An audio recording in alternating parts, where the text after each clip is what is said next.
Good evening. As we reach the end of this unusual and strange year, where the unprecedented use of the word unprecedented has been unprecedented, I'd like to take this opportunity just to say a few things.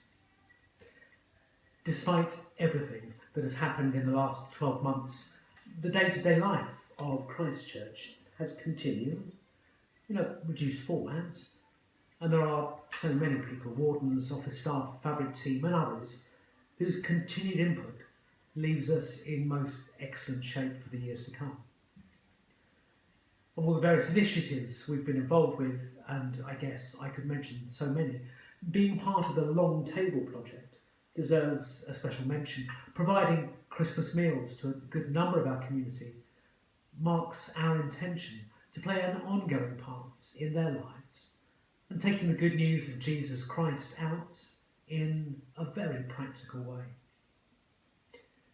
I also want to thank all those who've been involved with Christchurch and our online offering Sunday by Sunday, having a focal point in the week where we can gather in a different way has been a comfort and I know a joy to many.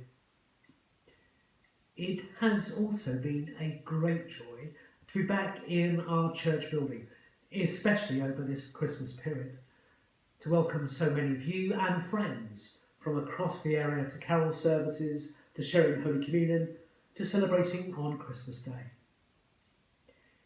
It is then with some sadness that myself and our wardens have come to the conclusion that as we move into Tier 4 in our area, and with a new strain of COVID that is even more easily transmitted, we will need to, for the time being, stop public worship in our church building.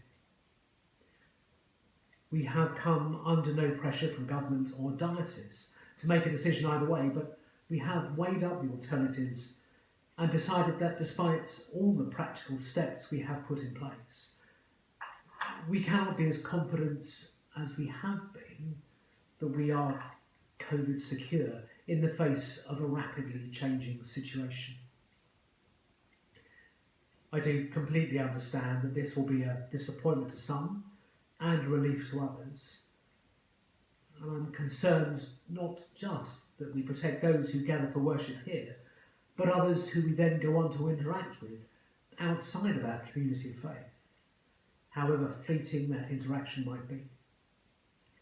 Reducing the opportunities for the virus to be passed on and to spread is us playing our parts in wider society.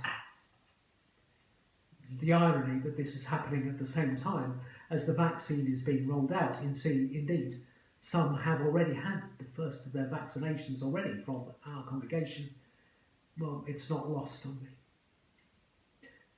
But because this vaccination has begun, it does mean that I can see a time in the not too distant future that we will be able to gather again for worship.